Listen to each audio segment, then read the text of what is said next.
Okay, part 2 of our video and the binding part. And I'm going to start with a very unpopular opinion. I'm going to say it. I'm not a big fan of the crocodile. There, I said it.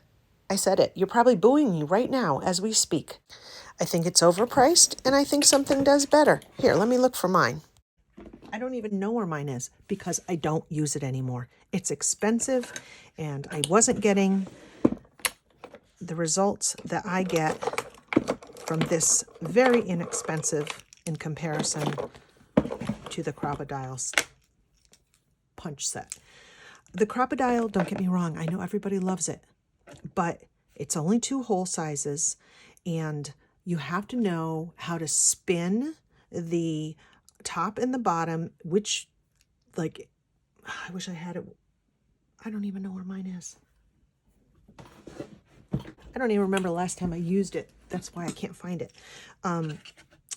So if you have a crocodile, there's a top part and a bottom part that you spin that pushes the grommet or the eyelet together. And they have letters and numbers on them. And you have to know, based on the size of your grommet, which to do. And I know it's not hard. People are probably like, well, it's not a hard thing, Michelle. Well, I can't do it. I was not getting consistent results. And like anything that's handheld, you can only go so far in. It has its worth, but for the price, this is so much cheaper, and I feel it's so much more flexible. So I'm going to actually show you how to do a binding using punching like a hole punch. And again, you could use a handhold punch for this because cardboard isn't thick. Where's my handhold punches? Like these. You could probably use one of these for the actually punching it, and not even use an eyelet if you don't have them. See, I'm trying to encourage you to use what you have, and as you continue forward in your projects, you can buy things, but you don't need them to start. So I think because this is only an inch, I want to do 3 holes. And look at this is set up right here. So if I do a hole in the middle of each one of these, it should be correct. So I'm going to take my pen. I think I'm going to do it on the inside because I don't trust myself on the outside. And I'm going to come down. I probably should measure that. I'm going to come down probably a 1/4 inch there. So let me use a pencil so I can erase it. Why did I not have any sharpened pencils? Are you like me? You break the nib and then you just move on, and break the nib and then move on, and break the nib and move on? No, you're not like me. No. Okay.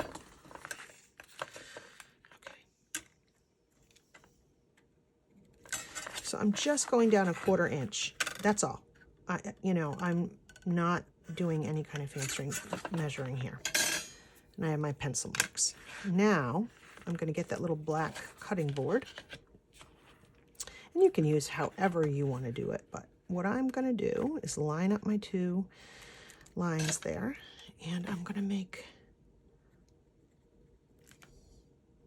to do 3 signatures.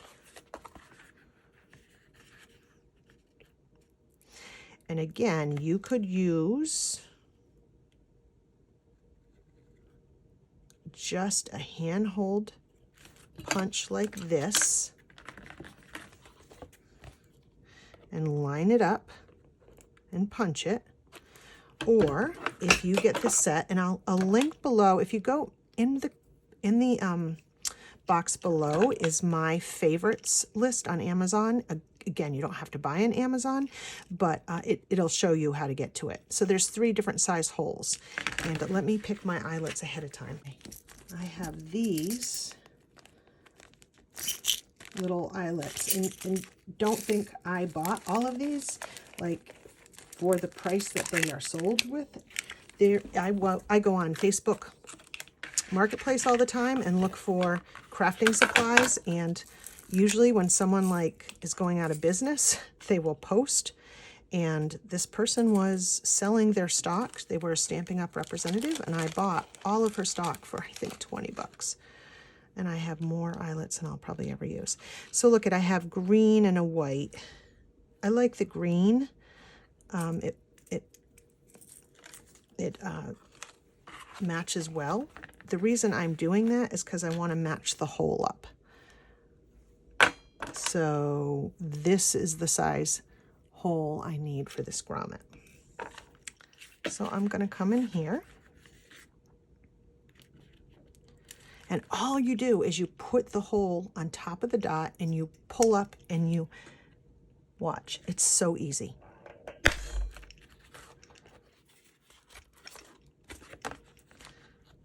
And for something thicker, you just got to do it a couple times. See the hole? It's so perfect, and you can be so exact with it. Look at that. You have so much control. I felt like with the crocodile, I didn't have as much control because I couldn't always see if I was putting it in the right place. I also felt like I couldn't see. I didn't always choose the right setting. I know that's shocking to you.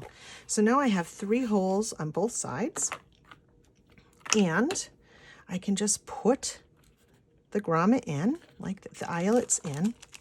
I know they're called eyelets. I don't know why I call them grommets. I've always called them grommets, and I think the bigger ones are. So you just put it underneath, and then the exact same hole, you're just going to go on this side, and it has a,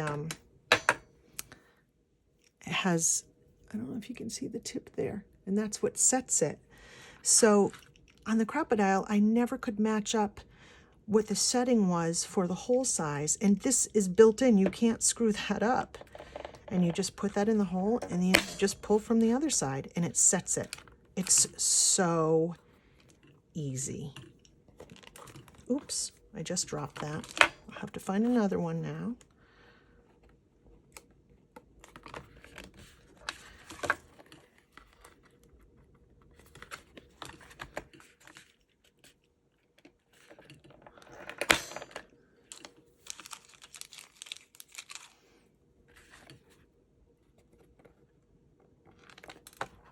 Erg, I'm dropping them.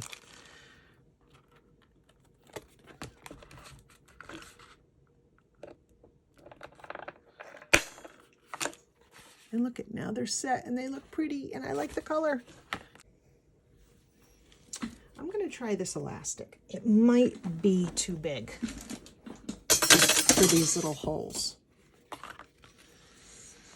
I hope it's not, but it might be. Let's see. Let's see if it is.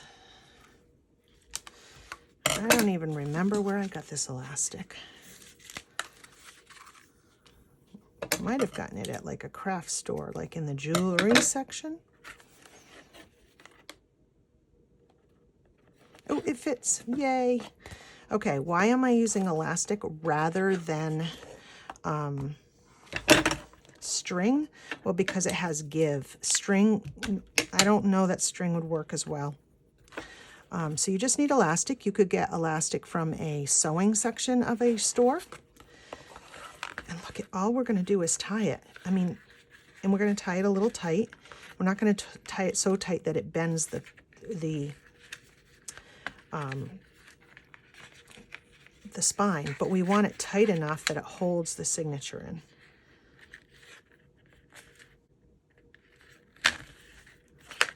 Just like that. And then you can just slide your signature in like this. We may have that same problem I had before where I'm going to have to trim these down. But how simple is that? In fact, I know I'm going to have that same problem. But that's okay. So let's do these 3.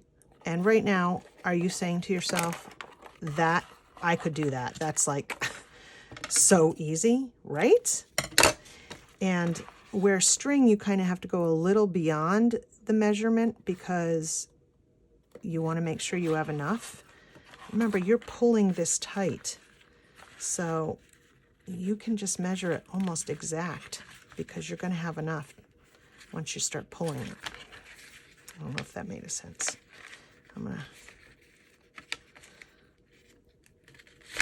It is easier if you have someone to help you hold the strings.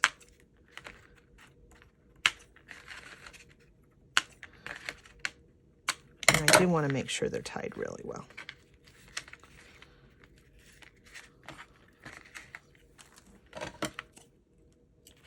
Can you hear them snapping? Okay, last one.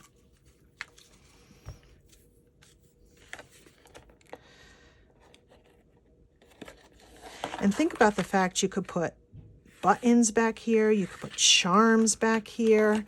Oh, there's just unlimited amount of things you could do.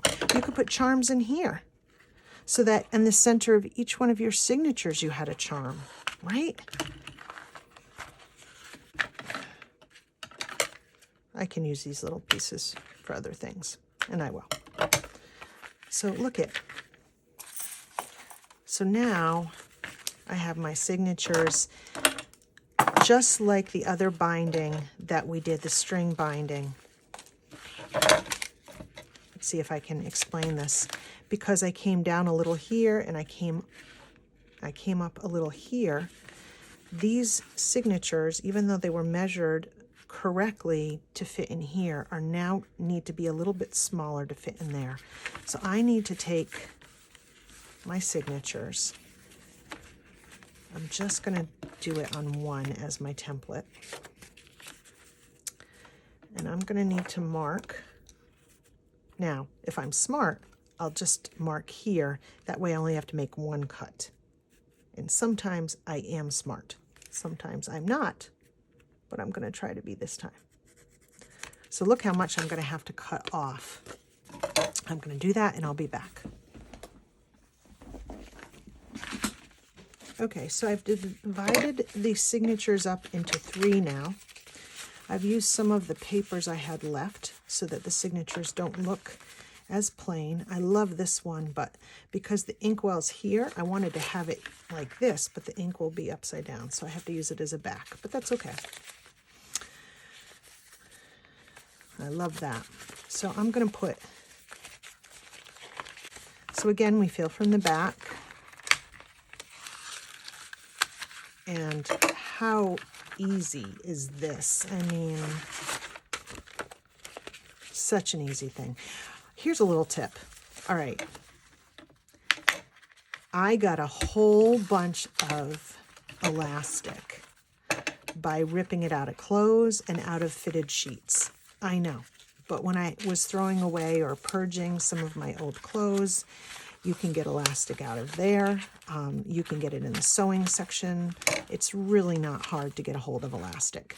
This, like I said, I think I got from the jewelry section of a craft store. I love how you can see the graphics through there. You could still cinch this if you wanted to and put something pretty on there. See, you could still tie, you know, maybe we will. And let's find 2 buttons that'll stack so I can show you how I did that.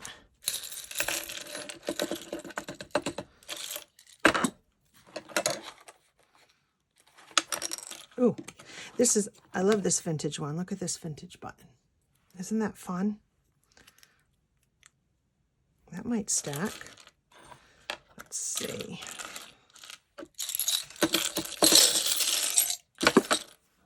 Ooh. Hey, 1970s, you want your button back?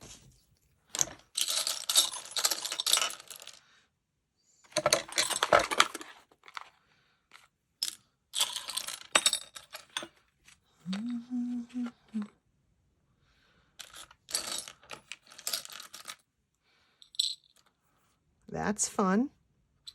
Could I make that work? Let's see. That's a pretty small hole. I'm going to probably need embroidery floss for that one. Remember, I go in from the back.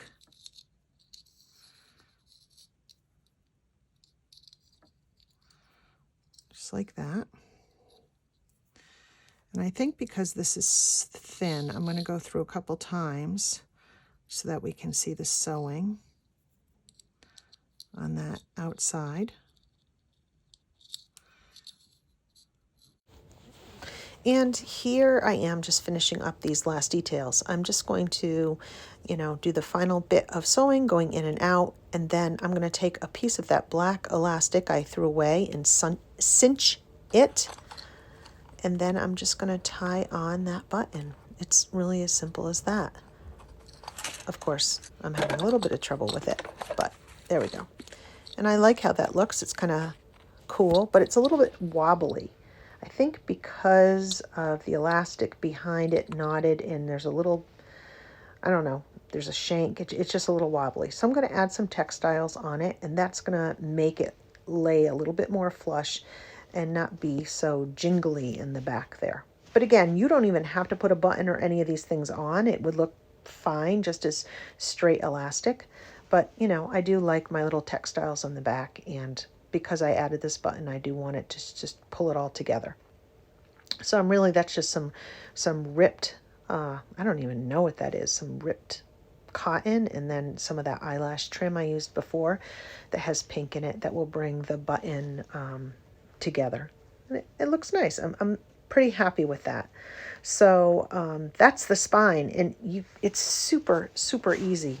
I think anybody can do this kind of a spine. Now the next step is I'm just going to put corners on, metal corners, because again, I don't like that little cardboard look. And I do think when you're using like a very light cardboard, it's nice to have some corners just to give structure and to keep those corners from getting folded and dinged. So I'm just going to fast forward through this part 2 and just put my little metal corners on. As I finish up the corners, I'm now considering what I'm going to do on the front of the book. And I know because it's such a thin book that a book plate may not fit correctly. So I grabbed the same size book plate I used in the first one, and it just seems so wide. So I decided to turn it on its side, which is a little weird, but I think it'll work.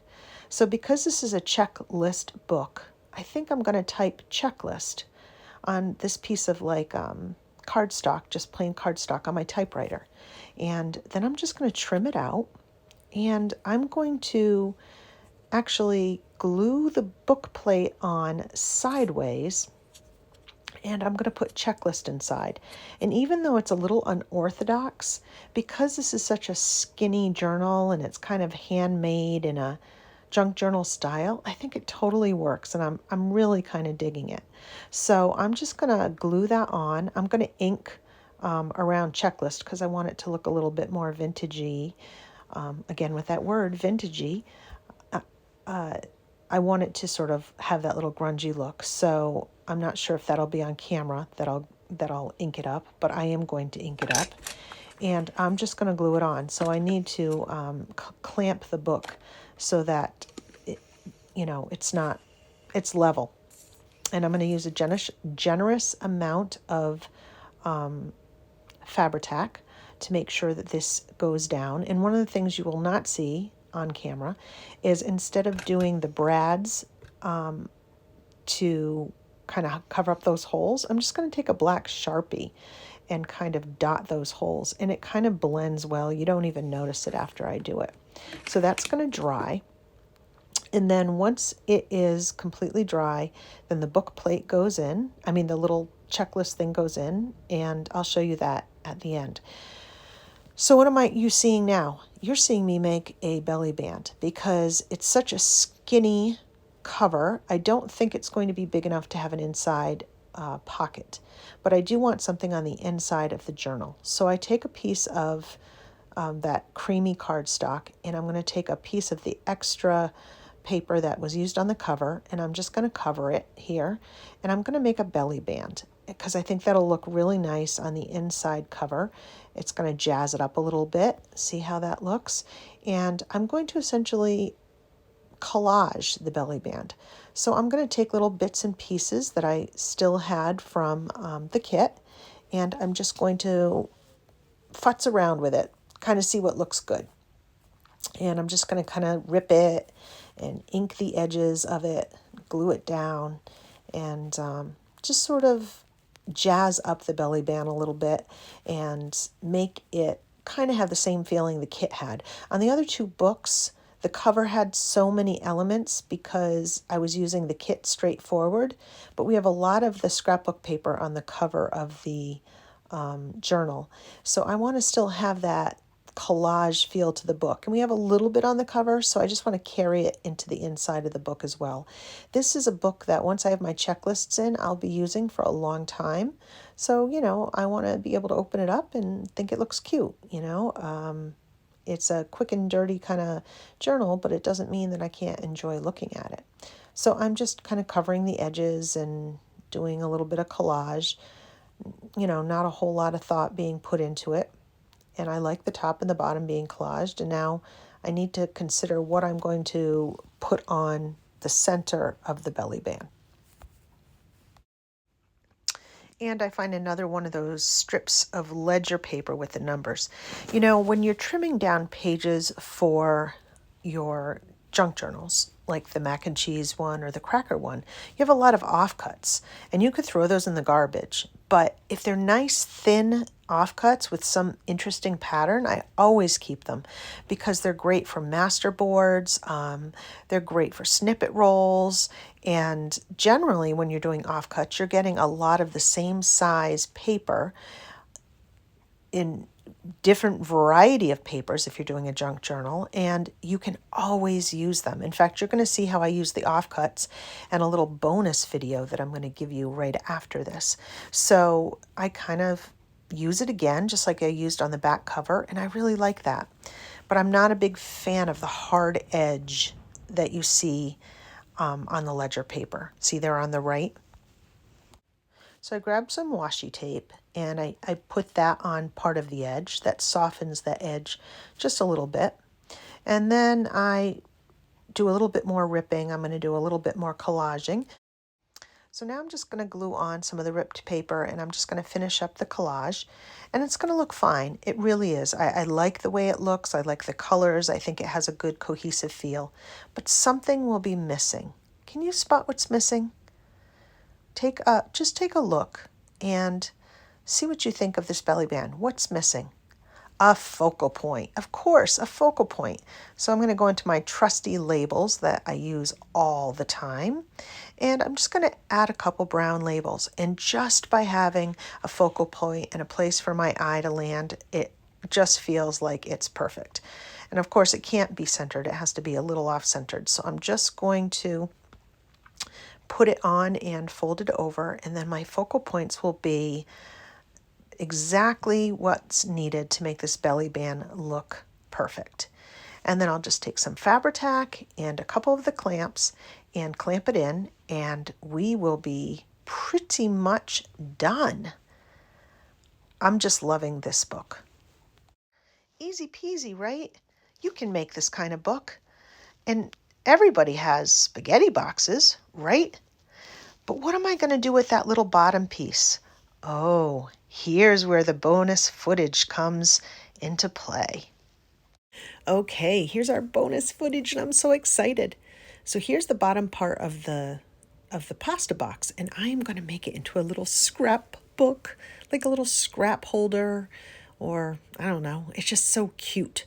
So I'm putting glue on it, and I am just going to take some of the remnants from the kit, things I hadn't used, offcuts, and I'm just going to cover the outside like we've done on our other 3 books, just by taking what's left and kind of piecing it out. One piece I liked had a butterfly on it, so that's going to be the front cover, and then the other piece is longer, so I'm going to use that for the spine and the back cover. Again, just glue stick on it and covering it like you've seen in the other 3 books. Very easy, just making sure the hinges are working well and not impeded at all. I'm going to go around, and you guessed it, I'm going to now miter the corners, and I'm going to glue stick the edges and fold them over. You've seen me do this now several times, and I'm sure you are you have memorized these steps as well, so there is no need for me to talk too much about them. I'm just speeding it up and showing you that's what I'm doing. I'm really not even taking too much care with it. I think I put this book together in the 15 minutes that the book plate was drying. That's literally how quick this took.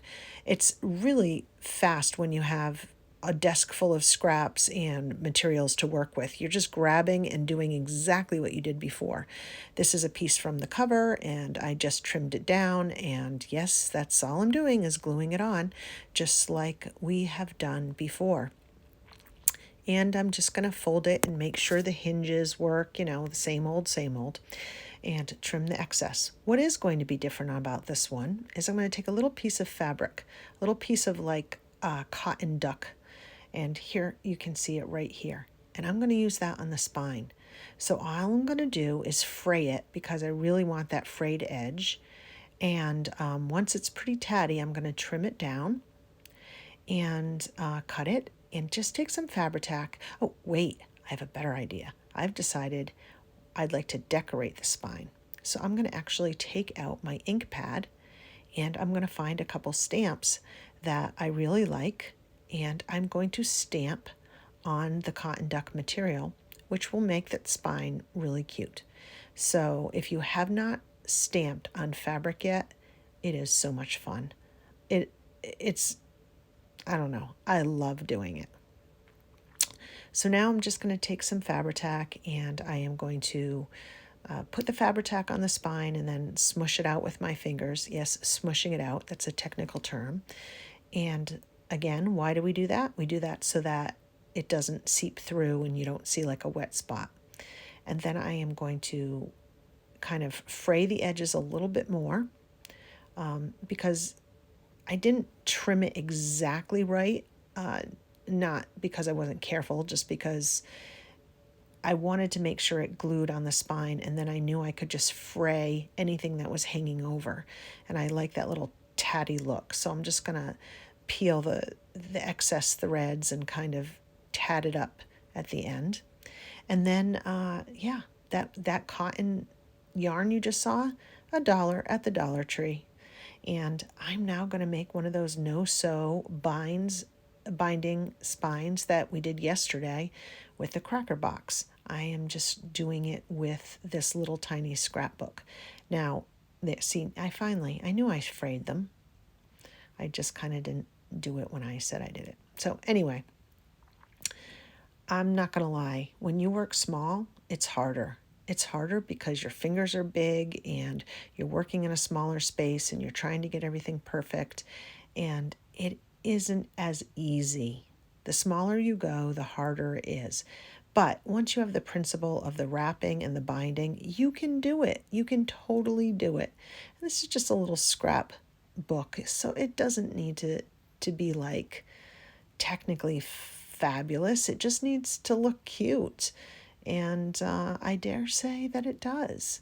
So now I'm just using some excess washi from my desk to kind of keep things in place.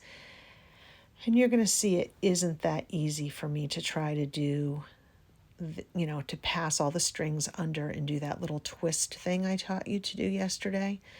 It's really hard. It's not that it's really hard, it's just awkward because it's small and I'm on camera and I'm working 3 feet from my face, and that doesn't really all line up for a lot of coordination. So if I wasn't on camera, it would have went a little bit easier because I could have held it closer to where I was working, which would have helped. But I'm not making excuses, folks. Sometimes things are just a little bit more fiddly than you hope. But in the end, it turns out fine. And I do the little cinch thing, and I think it looks cute. I have to really kind of push those strings and make them even because they kind of got out of whack when I was tying it. But all in all, I think it comes out looking good. And then I grab all my little papers, and I don't even count. I just start making signatures randomly and feeding them through. And you're going to see I end up getting to the 4th signature, and it's not nearly as chunky as the other ones, which with this that's the beauty of this binding. I can just borrow pages from another signature, right? That's what's so awesome about this binding, is that you can take pages in, you can take pages out. And as you can see, I end up taking pages from the last signature and making, basically a new signature for the front. So this book will have 4 signatures of miscellaneous offcuts. I didn't cut any of these papers for this book. They were all offcuts from when I cut the paper for the spaghetti box. So the offcuts in the little cardboard box were already pretty much cut for me. So just assembling it is a no-brainer. So here's a little trick. If you're having problems threading your string through a button, you can just put your fingers in a little bit of glue stick and make that point of that string a little bit more pointed so it goes through. And now I'm just tying it, and look how cute. Oh my God, it's so cute. But it doesn't stay closed easy. So I'm going to take one of those pieces of elastic I cut off, and I'm going to tie it loosely around the book so it closes, and then I'm going to move the knot to the back of the spine and tie it on. That's just going to kind of make a built-in closure for this little scrapbook. And I would prefer maybe a creamy elastic aesthetically on this little book, but use what you have. I have the offcut. This is all using scraps from this project, so it's going to be totally fine. The last thing I decide to do is type scraps on my typewriter. And now I'm going to rip that out, and it's going to look super cute there, and I'm going to ink it and put it on the front of the book. Oh my God, I think I'm in love. And this was so quick and easy. So quick and easy. Because I already had everything right in front of me. Okay, friends, I lost the light yesterday, so I had to stop filming, but I wanted to show you the finished product. I am in love with this checklist journal. There's something about the tall, skinny format of it, that I just really like. I love that little window with our pen image, and we have here's where I just used the black marker, so you could certainly do that if you didn't want to do what I had showed you in previous video with the brads, or if you don't even have brads. Here are a little vintage button stack, and I love how you can see the images from Barbara's kit through there. And inside we have the belly band with the labels, which I think looks great. And all these great long, skinny pieces of paper for all my checklists. And then we took that little tiny bottom of the pasta box that was cut off, and I have some light stamping with the pen nib and the little typed scraps, and inside 4 signatures of scrap paper. I mean, this could also be passwords, it could also be stamps, and you could put, make a little stamp collage book. Now again, like I said, any elastic, probably a lighter color would look nicer, but I'm fine. This is what I had. And that just keeps it shut. And I just think it's very sweet. So these 2 boxes, these 2 journals came from one box. You could be cutting it anywhere. You could make 3 journals, right? You could cut the spaghetti box like right here and have a small journal with a window. They're just so versatile. So that's it. That is all of our journals made from 1 kit and 3 food boxes. I have my sample book, my Mac from the Cracker Box, the idea book from the mac and cheese box, my checklists from the spaghetti box, and then the little scraps from the bottom. I had so much fun making this series for you. I really, really hope that you'll try these and see how versatile they are and how fun they are. And just have fun with them. Don't overthink it. Use what you have. And if I find some other ideas for cardboard boxes, I will be adding to this series maybe this year.